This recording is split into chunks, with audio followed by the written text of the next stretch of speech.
Does it need to be refrigerated? Can it be frozen to last longer if you don't eat it all?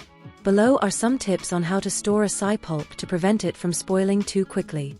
Tips for storing acai. Acai pulp should not be kept at room temperature or in the refrigerator. It is recommended to keep acai frozen until you are ready to eat it. The ideal storage temperature is -18 degrees Celsius 0 degrees Fahrenheit. If you plan to eat it in the morning, it is best to transfer it to the refrigerator the night before.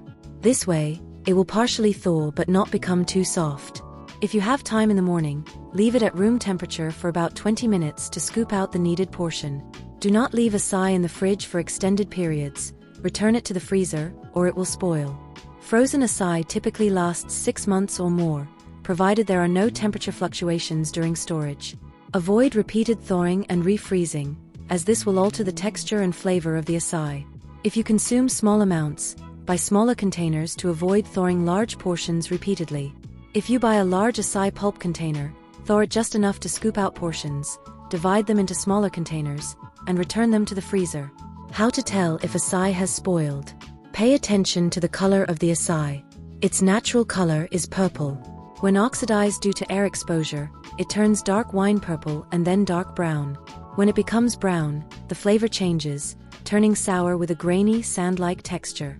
If you notice anything wrong, do not eat it. Note: acai mixed with guarana syrup and milk can also appear slightly brown.